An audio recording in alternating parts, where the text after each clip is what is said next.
A paz do Senhor Jesus. Quero agradecer o bispo, a equipe, pelo convite. Também trazendo um abraço do bispo Roberto, que graças a Deus está de férias no Chile, descansando um pouquinho. Ontem, quando eu acabei de chegar aqui, eu recebi uma mensagem dele dizendo: já cheguei no Chile, vou ficar 10 dias de férias, descansando.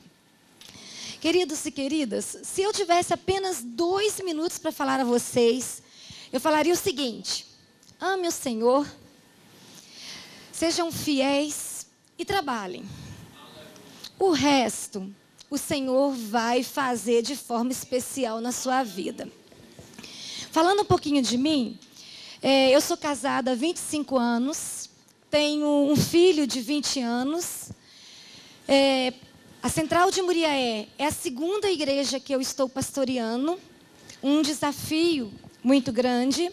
Eu pastoreei uma igreja em Cariacica, Grande Vitória, uma cidade violenta, uma cidade com muitos desafios, mas um lugar onde eu vi Deus agindo de forma muito especial na minha vida. Eu falo que Cariacica foi o lugar de treinamento de Deus para mim. Eu cheguei em Cariacica em 97 e eu brinquei com o bispo que eu cheguei fora do tempo. Por quê? Eu estava no meu 2º ano, cursando um curso que tinha na 4ª região, hoje nem existe mais, CFTP, que só dava direito a se tornar pastor e pastora da igreja. Só que o que aconteceu, amados? Eu sou de família muito tradicional no catolicismo. Infelizmente, eu não tive o privilégio de nascer e crescer no berço evangélico. E a minha conversão, ela foi um pouco agressiva, não só para minha família, quanto para a cidade onde eu morava. Eu me casei muito cedo, eu me casei com 17 anos. E meu pai, presidente da Igreja Católica, minha avó, ministra da Comunhão, todos nós envolvidos na liderança. Só para vocês terem ideia, quando os padres iam fazer serviço de campo, o período probatório deles, para serem ordenados, ficavam na minha casa. Eu fazia trabalho de campo com eles. E eu me casei com um metodista. E interessante que quando eu comecei a namorar o Ronald, e a fala do meu pai era a seguinte: o único defeito que ele tem é ser crente. Um menino bom, de família boa, mas tem um defeito, é crente. Mas com aquela condição: nunca vai levar a minha filha para a igreja evangélica. Essa era a condição.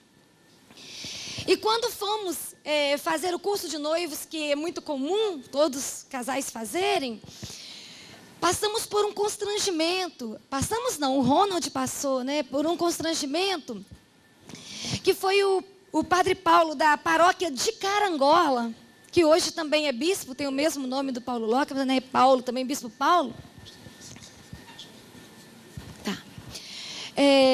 Ele falou com o Ronald assim: Ronald, você vai ter que jurar com as mãos sobre a Bíblia que você nunca vai levar a Rosângela para a igreja. Se você não fizer isso, não vou celebrar o casamento. Graças a Deus que o Ronald foi crente nesse momento, gente. Ele não fez. Ele falou assim: padre, eu não posso fazer isso. Vou agredir a minha fé. Mas eu vou dar a minha palavra que eu nunca vou convidá-la para ir à igreja. E realmente ele nunca me convidou para ir à igreja. Só, queridos, que eu sou de origem de uma família de muitas brigas, de muitas contendas, de mortes, por disputas de terra. Só para vocês terem ideia, eu com 13 anos eu fazia tiro ao alvo de escopeta, imagina. Sério. Por quê? Por causa das mortes que tinha na família. O medo do meu pai era a nossa casa ser invadida na hora que ele não estivesse. E eu e as minhas irmãs não temos como nos defender. A forma de nos defender era o quê? Deixar muitas, armas cheias de munições, prontas para serem usadas, e nós com habilidade para manuseá-las. Então, era o jeito que ele imaginava de poder criar uma forma, se fosse necessário, como houve um dia que foi necessário, nós tentar nos defender. E eu, criada nessa família de armas, de agressões, apesar de religiosa, liderança na igreja católica, lá, presidente da igreja e tudo mais, eu caí numa família muito amorosa, uma família dócil. Só para vocês terem ideia, a minha sogra nunca me chamou pelo nome, sempre de fofinha ou filhinha. E aquilo era assim, que é isso? E me casei na igreja católica, foi o único jeito. O Ronald aceitou. Nos casamos na igreja católica. Mas, amados, eu quero dizer para vocês que desde o dia que eu me casei, o Ronald tomou uma posição e que foi muito importante para a minha vida. Ele nunca ia dormir sem antes se colocar de joelhos e orar. E eu observava. Eu não orava junto com ele, mas eu observava. E depois que ele orava, ele me perguntava se ele podia ler a Bíblia para eu ouvir. Eu falava que podia. Ele lia. E ele me perguntava, você compreendeu? Eu, não. Então deixa eu te explicar. E nessa maneira de me explicar o que ele tinha lido, com 8 meses de casados eu me converti. Eu tive uma experiência com Jesus. E essa experiência mexeu com a família. E mexeu muito com a família. Ao ponto, amados, da minha família ter ficado 22 anos sem se relacionar comigo. Isso foi muito angustiante. Foi muito sofrido. Mas por 22 anos eu tive que lidar com a rejeição da minha família, simplesmente porque eu tomei uma posição de andar com o Senhor. Enfrentei duramente a rejeição da minha família, mas também eu morava numa cidade de 2.500 habitantes. Vocês têm noção do que é uma cidade de 2.500 habitantes? Todo mundo se conhece, todo mundo sabe o que todo mundo faz. E eu enfrentei também uma pressão da cidade, muito grande. Porque se a minha família rompeu comigo, os meus amigos também romperam. Eu fiquei solitária. E numa igreja com 15 pessoas. A igreja que eu me converti, que o Ronald fazia parte, tinha 15 pessoas. Só que aconteceu algo muito interessante. Pastora Ladi, bispo Paulo Lockman conhece, depois podem...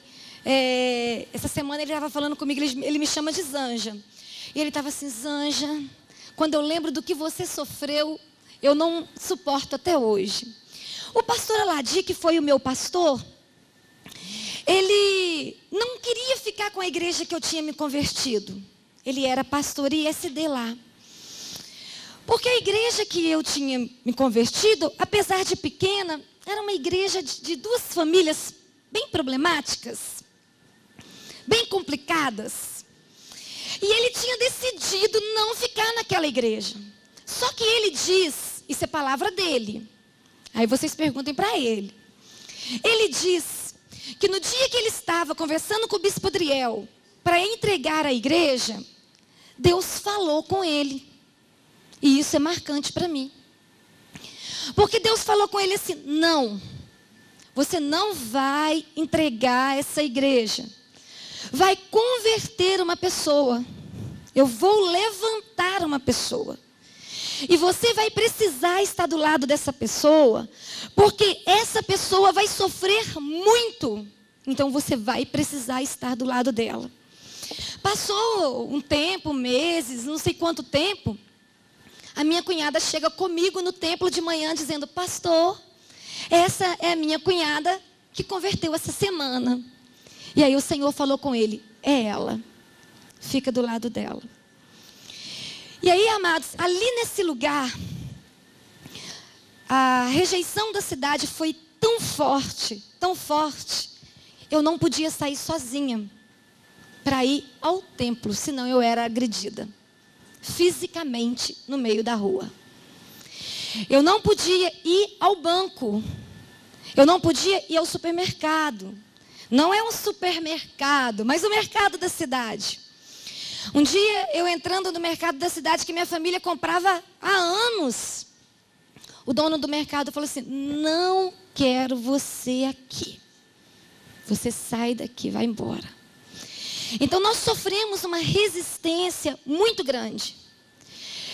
Foi muito dolorido. Tivemos um levante espiritual mesmo. E aí nesse tempo de perseguição, aconteceu um fato muito interessante, que um dos padres que eu fiz trabalho de campo com ele, Padre Vitório, do Rio Grande do Sul, Vitório Chanche, que é Chanche mesmo, não é Sanche não, é Chanche.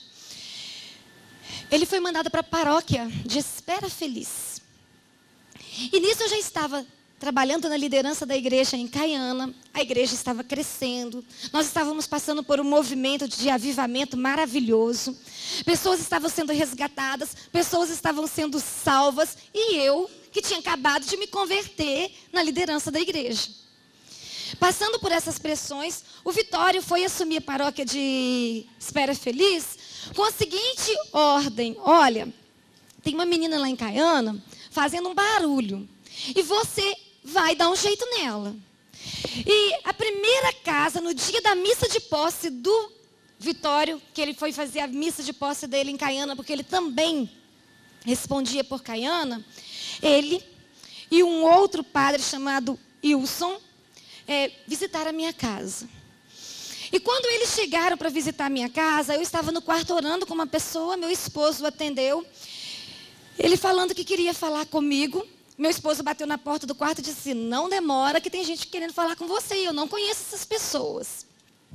Aí, amados, quando eu saí, era o Vitório, esse padre que eu tinha feito trabalho de campo com ele. E nós éramos amigos. Quando ele me viu, ele muito branco, ele ficou tão vermelho, tão vermelho, tão vermelho, e disse: Rosângela, eu não acredito que é você. Aí eu falei: eu o quê? Que ele foi falar como era o comentário, né? Que ele tinha que dar um jeito em mim. E aí ele foi usado por Deus para poder impedir as pessoas de ficarem me agredindo fisicamente. Igreja do interior, eles ouvem os seus líderes. E ele disse na missa de posse dele que a partir daquele dia ele não aceitava ver mais ninguém me agredindo. E a partir daí a cidade me ignorou. Não me agredia fisicamente, não me agredia verbalmente, mas eu não existia para a cidade. Mas Deus foi trabalhando na minha vida, fazendo uma grande obra. Só que tentaram me matar por 2 vezes. E numa das vezes que tentaram me matar, o bispo Adriel sentiu necessidade de me tirar da cidade. Eu tenho que tirar a Rosângela da cidade, porque se acontecer alguma coisa com ela, a igreja vai ter responsabilidade. E foi em 97, quando, então, ele me nomeou para a Vitória. Quando eu cheguei em Vitória, irmãos, interessante o quadro, porque a igreja tinha 15 pessoas também, com 2 famílias complicadas. Uma tomava ceia de manhã e uma tomava ceia à noite, porque não comunicavam. E eu fiquei assim: o que eu faço, meu Deus? Imagina uma menina da roça, porque Caiana é roça, né? Uma menina da roça, agora numa grande cidade, com uma igreja com 15 pessoas e mais uma igreja que não tinha como me sustentar. a liderança da igreja chegou e disse assim: olha, pastora, nós só temos como te dar meia base. Nós não temos como te pagar nem a base. Se você não quiser ficar, tem que falar com o bispo e voltar, né, para onde você veio, porque não tem o que fazer. E, amados, quando eu fiquei sabendo isso da liderança, eu muito ingênua. Eu não conhecia ainda a forma da igreja trabalhar. Nem sabia de direitos. Eu estava lá. E agora eu tinha que me deparar com aquela situação de que a igreja não tinha como me sustentar. E eles falaram assim: olha, pastor, a gente não conhece você, mas nós podemos te dar a nossa palavra que se você fizer um trabalho legal, depois nós vamos te honrar. Ok, tudo bem. Eu não busquei SD porque nem sabia que podia. Não fui atrás do bispo Adriel, que nesse momento já era o bispo Josué, que já estava em transição. O bispo Adriel me nomeia, mas quem assume imediatamente é o bispo Josué. Nem me conhecia, nem sabia o que estava acontecendo, como que eu ia procurar o Josué. E aí eu comecei a trabalhar ali em Cariacica. Deus criou em mim uma resiliência extraordinária. Porque Deus foi me levando a superar os desafios, a superar as dificuldades e ver a grandeza de Deus na minha vida. Um dia, o Senhor falou comigo assim: não tenha medo de nada, porque eu vou te sustentar. E essa voz de Deus ecoava no meu coração o tempo todo. Então ali, em Cariacica, eu comecei a trabalhar. Irmãos, o templo era uma casinha quebrada, com 4 banquinhos de ripa de um lado, 4 banquinhos de ripas do outro lado, e mais nada. Nem microfone, nem nada. E de presente, um vizinho espanhol, muito bravo, na frente do templo, macumbeiro, e que me trouxe muitos problemas. E que também foi um grande enfrentamento que eu tive que passar. Mas, ali trabalhando naquele lugar, Deus fez coisas tão lindas, que uma das coisas que Deus fez, eu não posso deixar nunca de contar, porque eu brinco assim: Deus falar com presbiteriano tem que ser Deus. Para um presbiteriano chegar e falar assim, presbiteriano tradicional, chegar e falar assim: Deus falou comigo. Um grande executivo da Samarco, lá no Espírito Santo,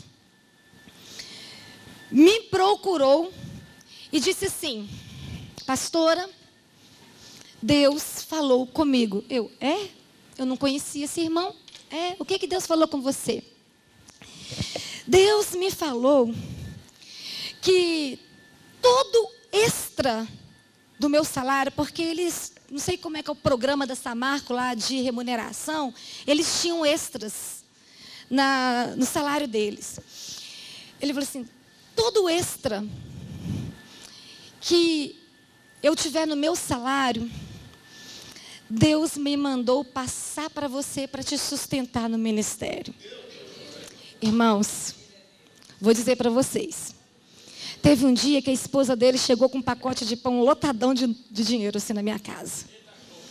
Porque era o extra de Deus na vida dele, que era para repassar para mim, para o sustento no ministério. E Deus fez, só quero lembrar vocês, um presbiteriano que não me conhecia. E aí, amados, começamos a trabalhar, a igreja começou a crescer. Era a menor igreja do estado do Espírito Santo, com a menor arrecadação, R$913, para sustentar um pastor. Não tinha casa pastoral, não tinha nada, aquela musiquinha, não tinha nada. E é para lá que Deus me manda. Eu falo, lá era o meu querite, o lugar onde Deus ia me treinar, o lugar onde Deus ia me preparar para o ministério. Começamos a trabalhar ali.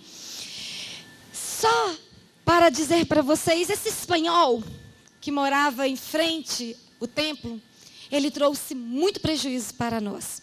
Porque no primeiro ano do meu ministério lá, nós recebemos 40 novos membros.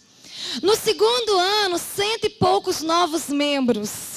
E a igreja foi ganhando vida, a igreja foi ganhando corpo e lembrando vocês, o templo, num lugar escondido, num lugar perigoso, aonde as pessoas eram assaltadas quando elas iam para o templo. Várias pessoas assaltadas, até sequestradas da porta do templo.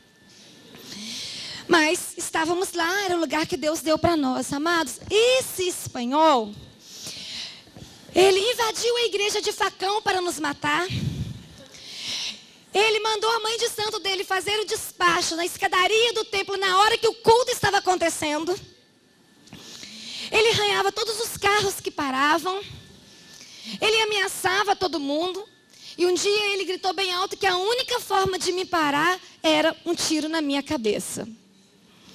Só que aconteceu um fato muito interessante.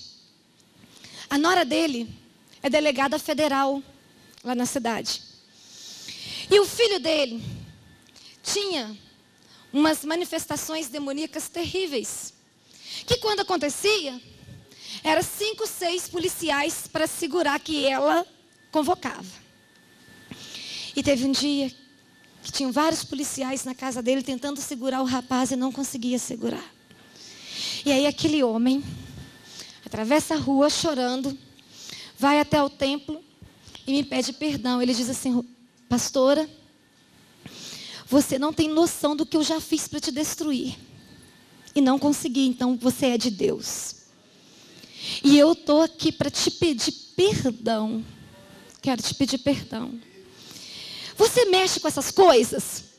Eu falei, mexo. Com as pernas tremendo, né? Mexo. Ajuda meu filho. E nossa, graças a Deus tinha 2 evangelistas lá na hora para ir comigo. Nós fomos, aquele homem ficou liberto. Aquela família se converteu para a glória, louvor do nome do Senhor Jesus. Tremendo de Deus, amados. Hoje, essa igreja é a maior igreja do estado do Espírito Santo, para a glória do nome do Senhor Jesus. O pastor que está trabalhando lá é excelente, maravilhoso. Deus está usando a vida dele, a igreja.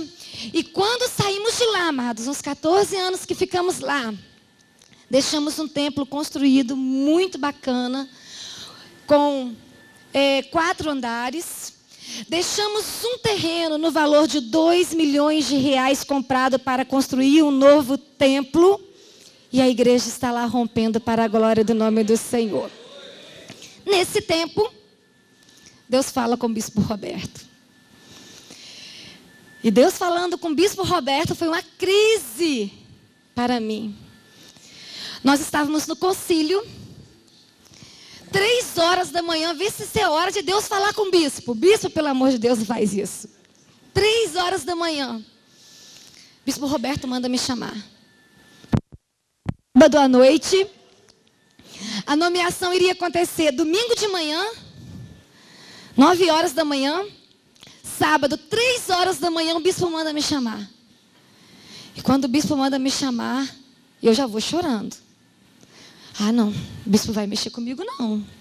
E eu cheguei, o bispo é muito carinhoso, gente. Assim, eu louvo a Deus pela vida do bispo que eu tenho. Ele disse assim: Rosângela, você acredita que Deus falou comigo? Eu falei, acredito, porque quando eu falo que Deus falou comigo é porque Deus falou. Então, eu vou mexer com você em Campo Grande. Ah, não, bispo, não pode. Meu filho vai prestar vestibular. Eu estou cheia de compromisso. Eu vou começar a construir um novo templo no terreno que nós compramos. Eu tenho planos para Cariacica. Ele, mas Deus falou comigo. Aí eu perguntei para ele, falei assim, bispo, realmente o Senhor falou? Ele, falou. Aí eu falei com ele, então, o senhor pode me mandar para debaixo de uma árvore que eu vou. Porque se Deus falou com o senhor, é porque Deus tem um propósito para trabalhar na minha vida. Eu perguntei para ele, para onde o senhor vai me mandar? Aí ele me perguntou, você vai aceitar o desafio mesmo? Porque se eu falar para onde você vai, você já está nomeado. Eu não volto atrás. Agora, se eu não falar para onde você vai, a gente pode continuar conversando. Eu virei para ele e falei, não, o senhor pode falar para onde é. Porque se o senhor falou, aí, o que eu vou fazer? Aí ele falou. Quando ele falou Central de Muriaé, eu falei, bispo, não. Lá, eles têm rejeição com o ministério pastoral feminino. O que eu vou fazer numa igreja com rejeição com o ministério feminino? Segundo, tem um pastor muito bom lá. 10 anos pastoreando a igreja. Eu não quero substituir gente boa. Substituir gente boa é muito difícil. Coloca para substituir alguém que não é tão bom, né, gente? Porque substituir gente boa é muito difícil. Eu não quero substituir gente boa. É muito difícil. Deus mandou eu mandar você para lá. E, amados, ir para Muriaé foi tão difícil. Por quê? O desafio de ir para Muriaé era para isso daqui, ó. Implantar o discipulado. Implantar o discipulado numa igreja já há 10 anos com o mesmo pastor. Apaixonada pelo pastor, porque ele é muito bom. Mas que não estava disponível a fazer esse investimento. E que, da maneira dele, trabalhou para que a igreja não aceitasse esse projeto. Foi muito dolorido chegar nesse lugar e iniciar o meu ministério ali. Os primeiros 6 meses foram de choro. Mas eu quero dizer para vocês que quando Deus está na direção das nossas vidas, as coisas acontecem de forma poderosa e maravilhosa. Quando eu falei para o bispo que a igreja teria muita dificuldade de aceitar o projeto, devido todo o trabalho realizado, era melhor ele mandar alguém com outro perfil. Ele falou, não, é você, com esse perfil, e para implantar o discipulado. Falei, vou ter problemas, e sérios. Falei, bispo, a igreja vai me rejeitar. E eu brinquei com ele assim, olha, se a igreja me rejeitar, eu já estou cansada de rejeição. Se a igreja me rejeitar, eu vou pegar minhas malas e vou voltar para Vitória. Ele me deu a seguinte orientação. Rosângela, você vai chegar, você vai pregar e você vai ser sincera com a igreja. Se a igreja não aceitar, nós vamos ver o que nós vamos fazer. Irmãos, primeira reunião com a liderança. Um líder da igreja virou para mim e disse, pastora, para que o bispo te mandou para cá? Eu respondi, implantar o discipulado. Foi para isso que o bispo me mandou. Mas nós não queremos discipulado, nossa igreja é ótima, tem 400 membros. É uma igreja que cresce todo ano, é uma igreja que se mantém, que se sustenta. Falei, mas o bispo vê o potencial dessa igreja, e o potencial dessa igreja é extraordinário. Essa igreja pode ir mais longe. E eu fiz um pedido à liderança. Eu falei, por que vocês não querem o discipulado? O que vocês conhecem do discipulado? Eles não conheciam nada, eles conheciam de ouvir falar, porque o discipulado é G12. Porque dividiu a igreja tal, aconteceu isso na igreja tal. Eu fiz um pedido a eles. Falei com eles assim, eu quero que vocês me ouçam por 1 ano. Eu quero que vocês participem dos encontros comigo. Eu quero que vocês façam os treinamentos comigo. Se no final de tudo, vocês chegarem para mim e dizer, isso não é de Deus, isso não é bom para a nossa igreja, isso vai trazer prejuízo para nós, eu vou caminhar com vocês. Se no final de tudo, vocês entenderem que é de Deus, é bom para a nossa igreja, vai ampliar a caminhada do nosso povo, vocês vão caminhar comigo. E assim fizemos. Levei eles para o encontro, fiz o treinamento de 1 ano, práticas ministeriais, maturidade. Sentamos para conversar. E perguntei para eles, qual é a resposta que vocês têm para mim? Nós vamos caminhar com a senhora, pastora. Nós vamos caminhar com a senhora. Aleluia, que a glória seja do Senhor, né, amados? E aí, irmãos, eu perguntei para eles, qual o sonho que vocês têm? Nós queremos, pastora, ampliar o nosso templo. Porque o templo lá de Muriaé não era um templo bacana, era um templo assim, à frente dele era uma pirâmide, que representava a pirâmide, aquela pirâmide que tem aquele olho da maçonaria, que eu nem me lembro o nome. E não era legal. Era uma igreja com um terreno grande, ela no cantinho do terreno, com aquela pirâmide, e ela era conhecida como a igrejinha perto do supermercado tal. Ah, aquela igrejinha perto do supermercado tal. Ah, nós queremos mudar a frente da igreja, queremos puxar um pouquinho para frente e um pouquinho para trás. Falei, é isso que vocês sonham? É, por quê? Ah, não é isso que eu penso. O que a senhora pensa? Eu penso em nós construirmos um templo que represente a glória de Deus nesse lugar, que represente realmente o potencial que a igreja tem nessa cidade, porque a nossa igreja tem um potencial maravilhoso, e que nós possamos trabalhar bastante, ganhar muita gente para Jesus, para as próximas gerações, e nunca mais precisar mexer com construção nesse lugar. Qual foi a resposta deles? Nós caminhamos com a visão da nossa pastora. E eu perguntei para eles, posso fazer o projeto? Pode, pastora. E eu fiz o projeto, irmãos. E eu fiz aquela prova com Deus. Deus, imagina um templo de mais de 100 anos. Imagina uma igreja com 102 anos, a primeira mulher pastoreando. Imagina uma cidade tradicional do interior de Minas Gerais. Nós tínhamos e temos muitos desafios. E eu fiz uma prova com o Senhor. Senhor, se o Senhor realmente falou com o bispo que era projeto do Senhor, eu vi para essa igreja, para implantar o discipulado e dinamizar a igreja nessa cidade, então o projeto vai passar no concílio. Que era improvável, não passaria. Passaria a mexida, puxar um pouquinho para frente e um pouquinho para trás. Não a demolição completa do templo. Não jogarmos tudo no chão, limparmos tudo, tirarmos tudo do lugar. Projeto pronto.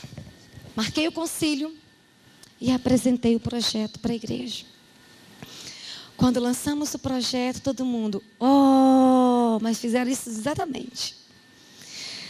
Terminei de apresentar o projeto, falei para eles, agora vocês vão dizer se vamos enfrentar esse desafio ou não. Uma pessoa do concílio disse que não queria, porque não concorda com a igreja grande.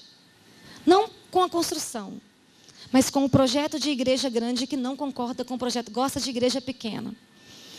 O resto, todos os membros aceitaram o desafio para nós construirmos. E aí, demolimos tudo, gente. O que não enfrentamos de desafios dentro da igreja, enfrentamos desafios na cidade. Porque toda cidade se acha no direito de opinar. Por quê? Há 60 anos eles passavam ali na calçada em frente à igreja e o templo estava ali, mas nunca entraram. Que quando eles viram o templo sendo demolido, eles tinham um vazio dentro deles. Televisão, revista, jornal e aquela pressão que vocês não têm noção. Só para ter a dimensão, um dia eu passei mal, não por causa disso. Um dia eu passei mal, tive uma queda de pressão muito forte e fui ao hospital. Quando eu cheguei lá, o médico me atendeu, fiquei na sala de repouso, mas a sala estava um pouquinho escura. Daí a pouquinho o médico retorna. Você é a pastora que derrubou a igreja? Você vai vir muitas vezes aqui para aguentar isso daí que você está aguentando. Teve o lado negativo.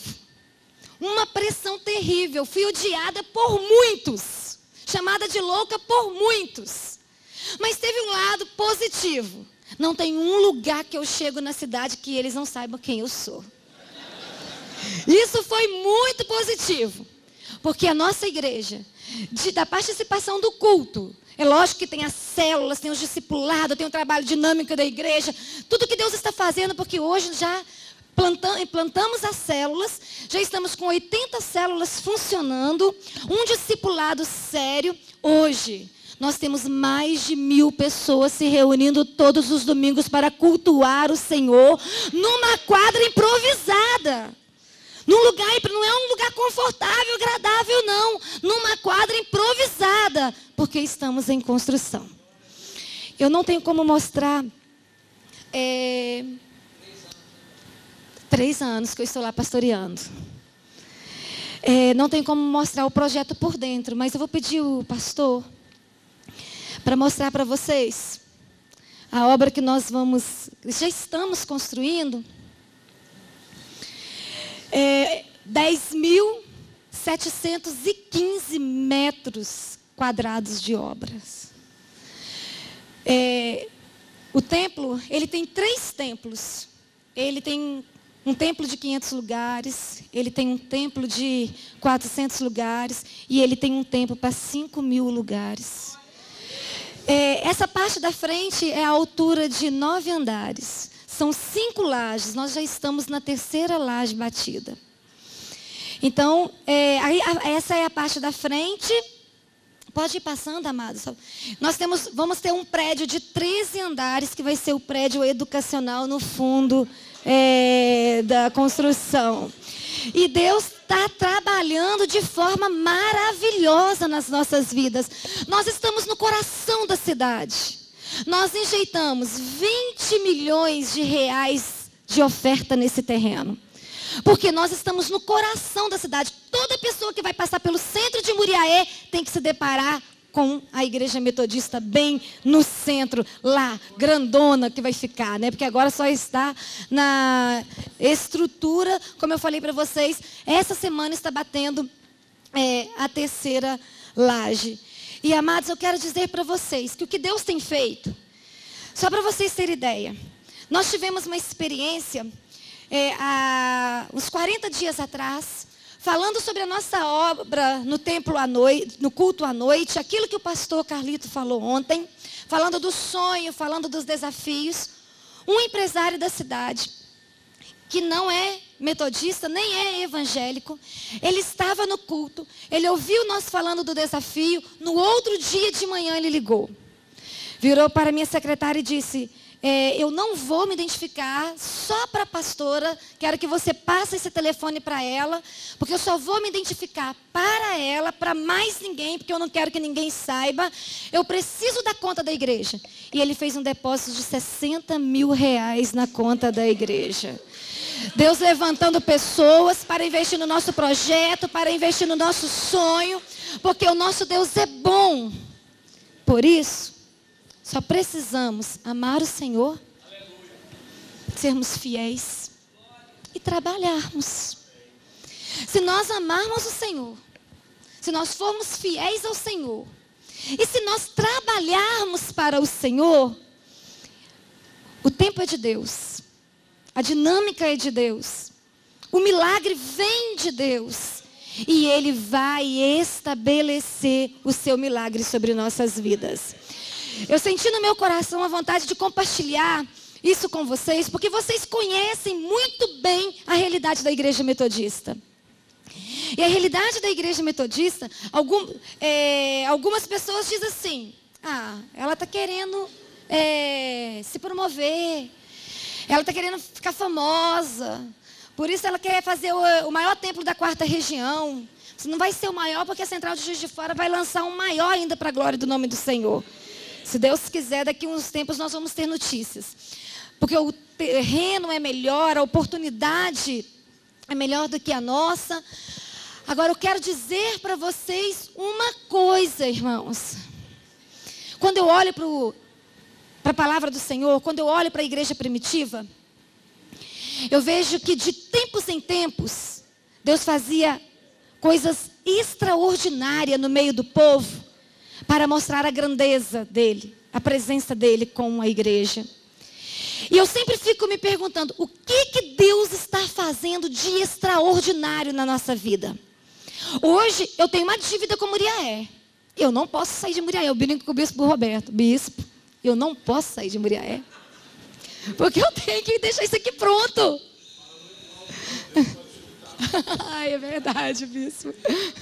Olha bem, eu tenho que... Porque eu demoli tudo. Tiramos tudo do lugar, bagunçamos tudo, desarrumamos tudo. Estava tudo tão certinho, tão arrumadinho. Então hoje eu tenho que trabalhar bastante, me esforçar bastante, depender muito do Senhor. Se vocês puderem me ajudar em oração, para que o nome do Senhor seja glorificado a tal ponto que isso daqui fique pronto para a glória do nome do nosso Deus. Porque é uma batalha. Então, amados, eu preferi dar o meu testemunho hoje e amanhã eu compartilho a palavra com vocês. Porque eu acredito que quando... eu sou muito sonhadora. E Deus não me tirou de onde Deus me tirou. Deus não permitiu eu passar tudo o que eu passei. Sabe? E chegar aqui para fazer algo para promover a minha vida, entendeu? Eu sei que tudo é para a glória e louvor do nome do Senhor.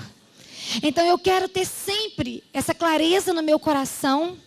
E eu quero dizer para vocês, hoje, a Igreja Central de Muriaé tem vivenciado um tempo de avivamento, um tempo de crescimento, um tempo bondoso de Deus, de fidelidade de Deus. A crise está aí, tem hora que eu falo, meu Deus, eu vou construir no meio da crise. Aí vem aquela palavra, o nosso Deus é o Deus que ama confundir os fortes. Então é para a glória ser dele e não ser de ninguém mais. Orem por mim. Ame a igreja de Muriaé, intercedendo por ela.